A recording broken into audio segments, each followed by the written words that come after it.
하루를 허투루 쓰는 시간 없이 소위 자기 개발에 사용하는 사람을 우리는 흔히 갓생산다고 말합니다. 이런 갓생러를 우리가 훌륭하게 여기는 이유 중 하나는 그가 가진 삶의 주체성 때문일 것입니다. 퇴근하고 누워서 쇼츠나 보면서 시간을 죽이는 것이 아니라 계속 스스로를 성장시켜 나가니까요. 그런데 이 피로사회의 저자 한병철 교수는 이러한 끊임없는 생산적 활동이 오히려 수동적 삶일 수 있다고 말합니다. 이는 현대사회가 생산성을 끌어올리는 방식, 즉 자기 착취의 메커니즘으로 설명할 수 있습니다. 저자에 따르면 과거 20세기 사회가 노동자들의 생산성을 끌어올린 방식은 명령과 지시 같은 부정의 언어였습니다. 이 부정의 세계에는 강제하고 지시하는 타자가 존재합니다. 감시와 처벌의 저자 미셸 푸코는 이러한 규율 사회를 설명하는 대표적인 철학자이죠. 반면 21세기는 너는 할 수 있어 와 같은 긍정의 언어가 명령과 지시 같은 부정의 언어를 대체합니다. 너는 무엇이든 될 수 있어 와 같은 긍정의 언어는 개인의 생산성을 한층 더 높입니다.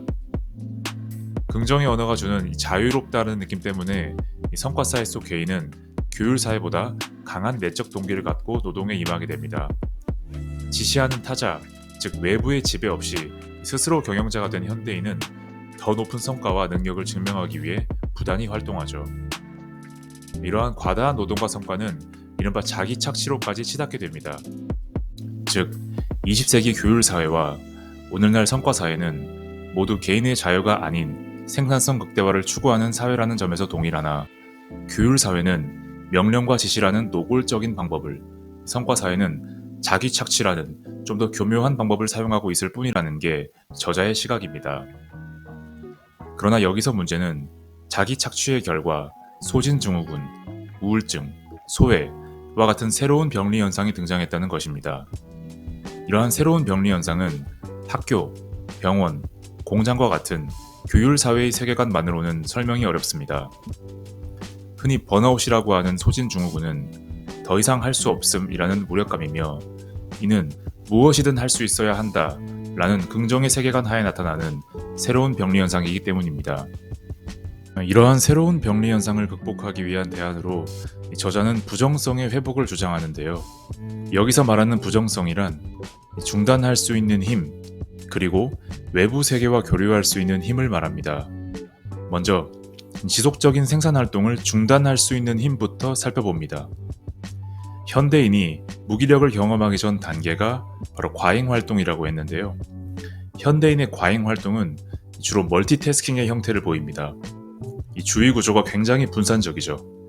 A라는 일을 하면서도 B라는 업무에 기한을 신경 써야 하고 이 상사의 심리 상태도 수시로 신경 써야 되기 때문에 일을 할 때도 귀는 항상 열려 있어야 하죠.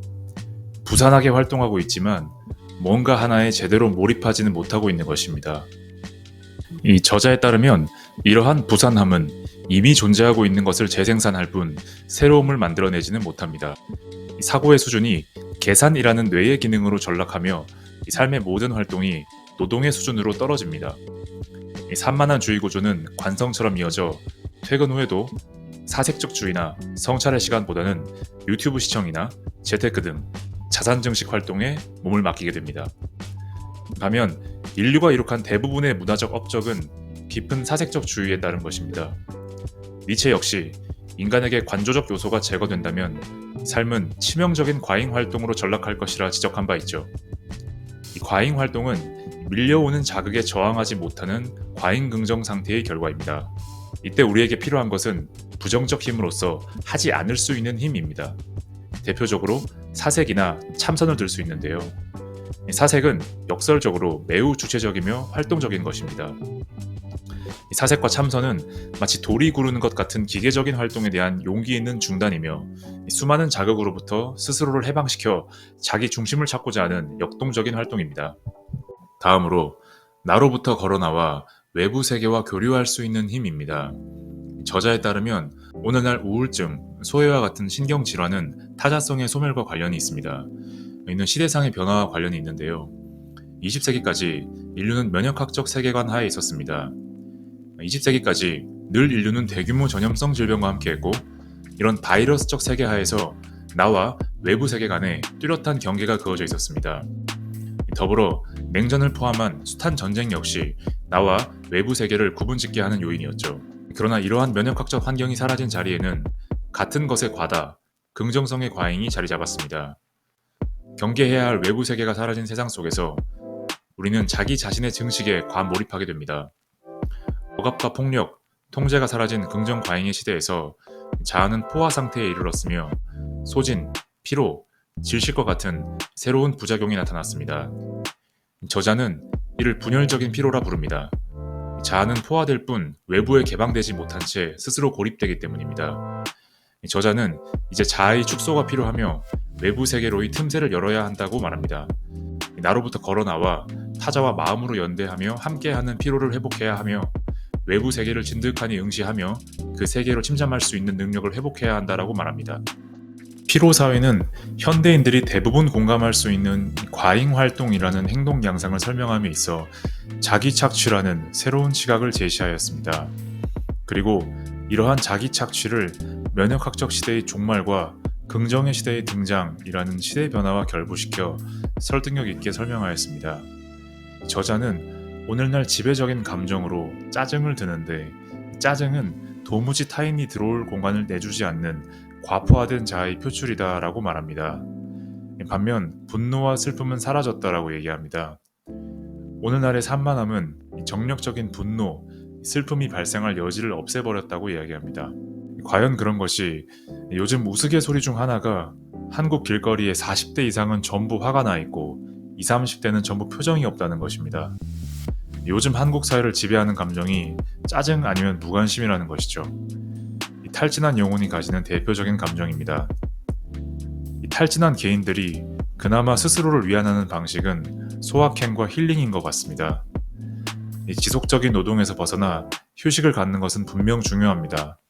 하지만 휴식이 근본적인 치료법이 될 수는 없습니다. 이 문제 해결을 위해서는 원인을 먼저 파악해야 합니다. 피로사회라는 책은 시스템이 우리를 어떤 식으로 구속하고 힘들게 하는지 그 구조를 파악하게 도와줍니다. 그리고 다소 추상적일 수 있지만 이 성과 주체가 우울증과 탈진을 극복할 수 있는 방안을 제시합니다. 그것은 부정성의 회복입니다.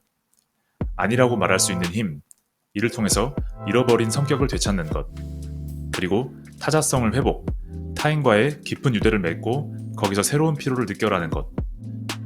이 구체적인 실천 방침은 각자의 몫이라고 생각합니다만 오늘부터라도 넘쳐오는 자극에 반사적으로 반응하지 않는 것, 무차별적으로 수용해온 발전, 성장, 경쟁 담론에 한 번쯤은 NO라고 얘기해보는 것도 자기 중심을 회복할 수 있는 좋은 연습이 되리라 생각합니다. 이상 피로사회였습니다.